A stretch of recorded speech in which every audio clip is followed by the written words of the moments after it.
Welcome to Inkonversation, the podcast that fuels your entrepreneur spirit, brought to you by Inhomoko. We deliver thought-provoking conversations with industry leaders, game changers, and unsung heroes, all making an impact in their communities and shaping the future of business. Let's grow together and transform the world, one business at a time. Hello, my name is Lais. I am a strategic projects advisor at Inhomoko. Thank you so much, Basil, for joining us today in this podcast and for taking the time to share about this amazing initiative that you are leading. Could you start by sharing a little bit about yourself, your background, and about Green City Kigali? Great. Thank you, Lai. My name is Basil Karimba. I'm the CEO of Green City Kigali. It's an initiative of the government of Rwanda to champion and show the journey that we need to go through to deliver on what we call sustainable urbanization. So in this initiative that is being planned within city of Kigali on a hill called Kinyinya. So I'm the CEO of a company that's been set up to deliver a master plan of this hill, to do it with the city of Kigali, and then to go on and implement a pilot project with the private sector. So we are a special purpose vehicle. We are a community benefit company. We are owned by the Rwanda Green Fund, which is in charge of climate finance, and RSSB, the pension fund, representing the interest of government. So my journey to this point of becoming the CEO of this special entity or special project has come from a diverse background where I started off in banking and telecoms with a finance degree. I worked in Uganda and worked for Standard Chartered Bank, came back to Rwanda and worked for MTN in finance, and later moved to South Africa to do my MBA. After graduation, I shifted to real estate and later on moved to Dubai to work in manufacturing and project management.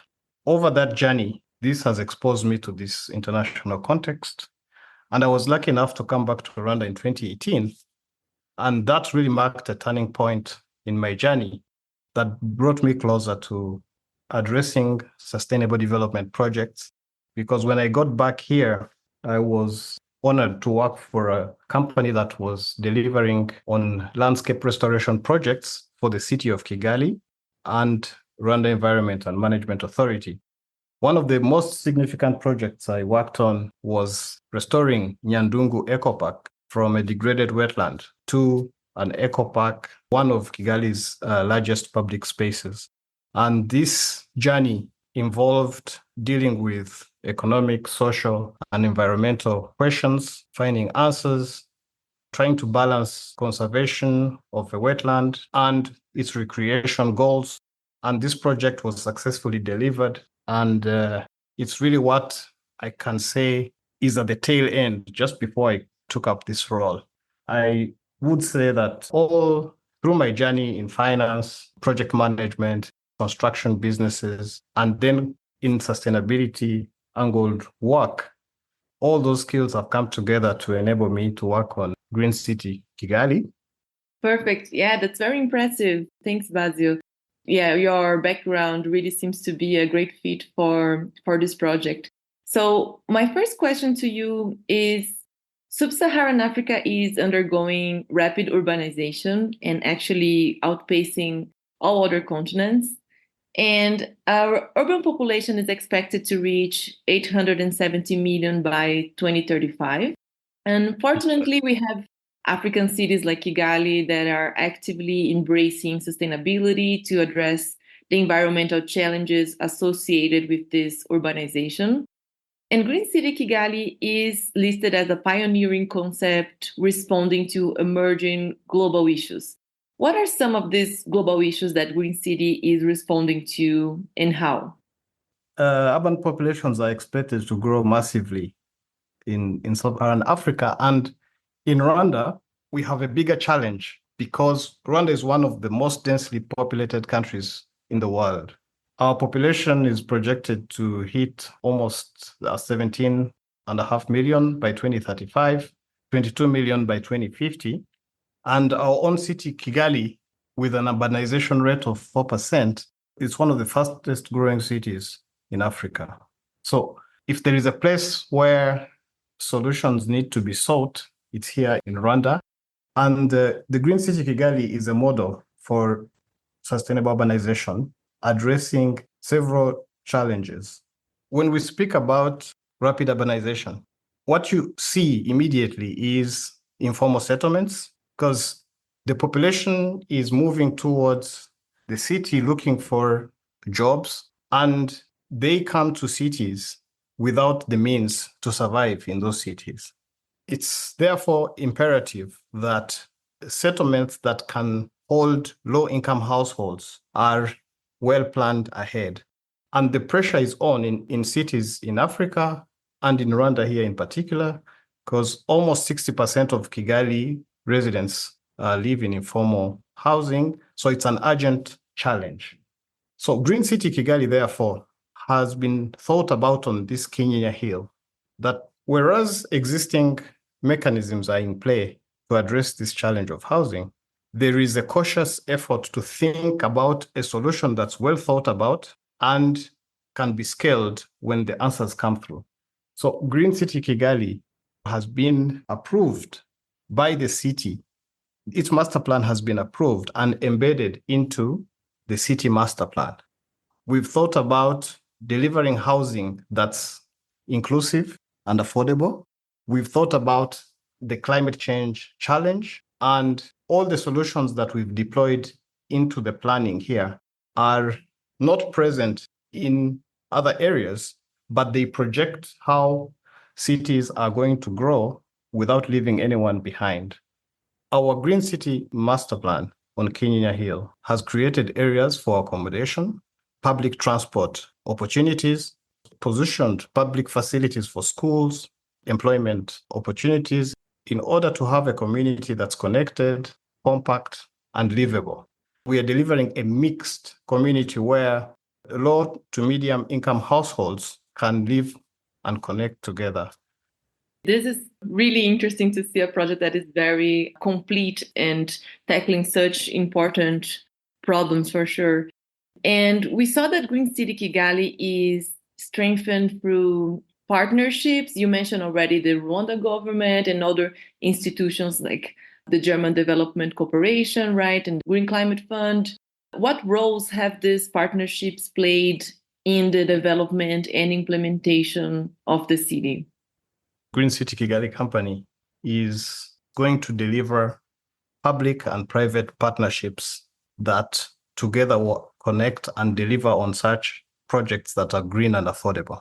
Now, if we are going to deliver that on a site, it means that as we look to the policy areas, those partnerships should be present.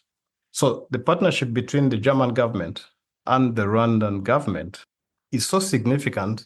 These kinds of partnerships will always be required in such endeavors at government to government level. That will open up and give chance to anything down the value chain between public and private sector and the community. So just to be more specific to the German and Rwanda partnership, it's currently on a master plan that's been delivered in terms of its design with the city, and then it's going to focus on this 16 hectare plot of 2,000 units, while the master plan implementation at a larger scale is going to be taken over by the city of Kigali and other government institutions. Partnerships, therefore, at this level are going to enable us to bring in the private sector and partnerships with professionals who are accompanying this journey, partnerships with Inkonversation, for example, an entity that is supporting entrepreneurship and creation of jobs and supporting the youth and inclusivity. All along this journey, the problem is so big and it requires different actors. Partnerships from financing institutions for low and affordable mortgages, financing for developers, partnerships with climate finance or development finance, partnerships that when they come together, where one is in pursuit of the impact goals and the other is in pursuit of a return, therein lies the answer to a sustainable development journey that we've embarked on. Yeah, that seems like a great opportunity for many stakeholders, right? The ones that are involved and the ones who might want to be involved. I imagine that developing such an innovative project comes also with many unique challenges. Could you share one or two challenges that you have encountered to date? Trying to balance sustainability and affordability is one of our biggest challenges, because these are sometimes are pulling in different directions. Delivering a green project that is also affordable in the context of low incomes of our households. You're in pursuit of a dwelling or a house that has been delivered using low embodied building materials, good design that allows air circulation and light, that has renewable energy sources like solar panels, water recycling, nice landscape. So all these are elements that require prioritization, opportunity cost, conversations, and therein lies the challenge where you want to reconcile these forces of affordability and green. Another challenge is that you now need to deal with varied stakeholders on a very urgent need.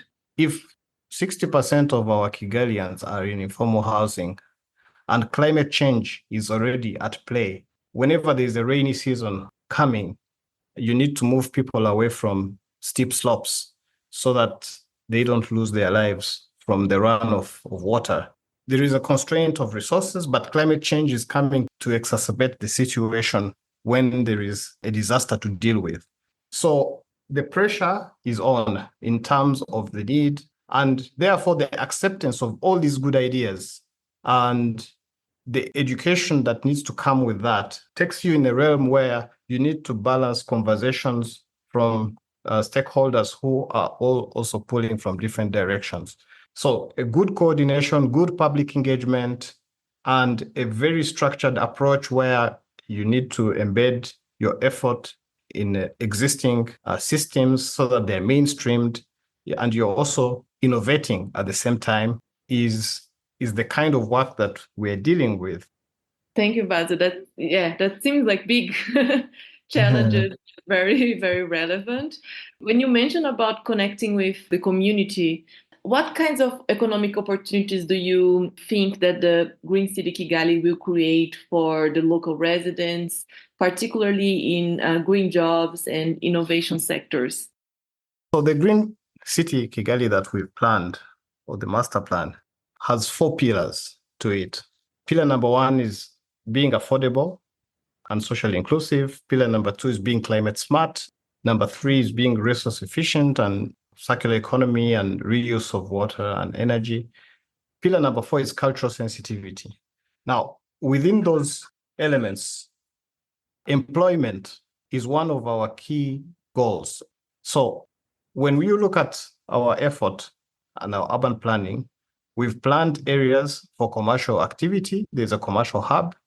We've planned areas for low impact economic zones. We've planned for low and sustainable locally produced building materials to service the constructions that we foresee, for example, bricks and forestry. All this is going to deliver jobs for 50% of the working population in the community. We plan for 51,000 jobs within this planning area. All this has been delivered within this master plan. And as the city issues permits, as RDB is looking for investors, these placements have been done. The infrastructure that's needed to deliver public transport and connectivity between the commercial hub and the residential area and the public space or eco park that we have in the community. All these assembly of items is to service the community in terms of its connectedness, but also to allow the connectedness to economic opportunities that have been mapped in this place. And at the end of the day, the kind of industry we want in this ecosystem is one that is nurturing young businesses, startups. And I think this is very interesting prospect for the likes of Ingomoko and what you're doing. Yeah, it's very interesting to see the concern you're having, right, in creating these opportunities in the region, and it definitely connects also with Inhomoko's work when you talk about the creation of jobs. Still, regarding this community development, how does your project ensure that local communities are engaged and empowered in the process? And how do you address concerns such as potential displacement or gentrification? So through the journey that we've traveled from feasibility study to the approved master plan now, we have had to engage the community along the way at every stage of our work, during design, at every milestone, coming to do some research and ensuring that we hear from them. The goal of all this starts off by having a target to ensure that when this development that we project actually starts to get delivered, the community is not kicked out. They stay here, and that effort takes you to a level where you understand the community that's there. You map the areas. For example, this Kenya Hill has areas that have existing informal settlements, but there are also areas that are green fields, and there are opportunities for developing a new project. So we have a vision of what is a new project and where can it be placed. Then we have what we call a brownfield. How will you bring a vision of the green city to an area where people are already living? And that is also mapped in terms of where you start. You start with working on the infrastructure, the drainage, the roads. And as you do that, every plot and every area is progressively benefiting from that public infrastructure. As you get closer to the plot level, you're making sure that the decisions about how such an area evolves are made by the landowners. So even through the journey that we went through design, we would approach every community and every cell and have representatives that we engage. There would be a gender aspect, there would be a disability aspect, there would be an economic aspect. So in that way, therefore, we are envisioning a community where development is going to be delivered progressively or very fast in the green fields. But at each moment, we're going to put in safeguards. So we are applying environment and social safeguards of a high standard in this journey. And this is one of the things that we've embedded in the new master plan about how an institution like City of Kigali conducts itself in approving permits, in doing what we call physical plans, and how do you also protect the low-income households that could come and get overwhelmed by high-income households that want to take over the more valuable pieces of land. So all these are captured in our strong ESS or environment and social safeguards that we've coupled along the way, and very strong engagement with the community at every stage. And Basil, speaking of this impact of the project for Rwandans, we also saw that your organization collaborated with the Rwandan publishing house and social enterprise Imagine We to produce an educational book for children titled Keza and the Green City. What was the intention behind this collaboration? Education and training are absolutely critical. We can't build a green city without working with young people and the youth. And our collaboration with Imagine We was our way to involve the young very early on such a subject in a fun and engaging way. So the comic or the book captures the journey of Keza as she comes from a rural setting and moves to the city, that whole journey she goes through, engaging with different aspects, captures the fact that sustainability is not only about trees and green spaces. It's also about housing. It's about ensuring that you have a resilient community in all senses. In the fact that the flood won't take away the house because it's solid. The fact that yes, you need to plant the trees and you need to channel water in the right way. Fact that you need to think about the carbon footprint and emissions and how air quality is important in livelihoods. The fact that you should prefer to have public transport. And it also captures the different stakeholders at play. You will see the mayor involved in that comic. So it's a way to bring a very complex and huge subject into simple terms. And you would be surprised that even adults actually learn through these tools. So that collaboration was intended to deliver this subject matter to the youth that will actually be involved in the delivery of such initiatives today and tomorrow, and all of us who we all like simplicity in terms of understanding complex subjects. So I hope, even as I speak to you and the audience that will be listening to this, that we can afford to simplify this idea and show that at the end of the day, sustainability or green or caring about the environment is actually related to our own day-to-day lives. It's how you live. If this green city at the end of the day can only mean that, oh, where I live, I can find a pharmacy, I can find a job, my child can go to school very close by, I can walk there. When I walk downstairs, I can go to a public space like an eco park and breathe some good air, my child can play. We can live in a community where the well-off and the not so well-off can commune. I can take a bus to work as a CEO in the same public transport as a youth going to his first job, and that everything is in close proximity. It's a 5 walking community. It is inclusive. And then we have an urban setting where we're creating economic development and we've left the rural setting for agriculture to provide food security. So imagine collaboration, and that comic delivers those complex elements in a simple way for all of us. That leads us to my final question.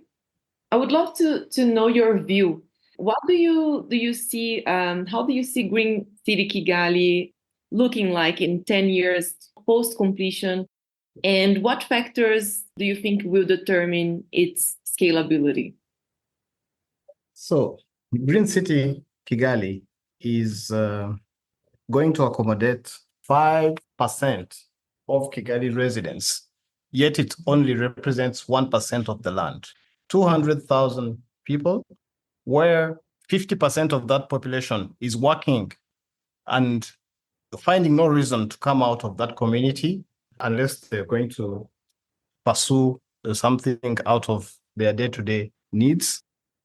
Schools that are servicing the population, we're planning about 30 through schools, vocational institutions that are providing skills to enhance the economic activities that we propose, a bus transit route with dedicated lanes that is moving and connecting the areas.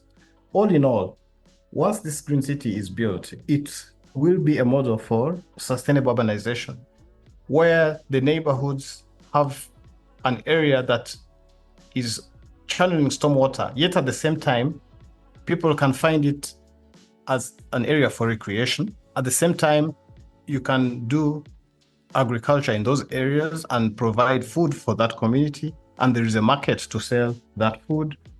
So the community will offer a balance between modern urban living and environmental stewardship. So scalability will depend largely on partnerships. So we will continue to build these partnerships and investment. This is a fascinating and inspirational vision, Basil. Thank you so much. And as we close our podcast, I just wanted to congratulate you for leading such an ambitious and important project for everyone's future, actually. Great. At Inhomoko, we're dedicated to empowering entrepreneurs across Africa with the tools, resources, and knowledge they need to flourish in today's competitive business landscape. Now we're bringing that passion to this podcast, taking you on a journey through inspiring stories from around the globe.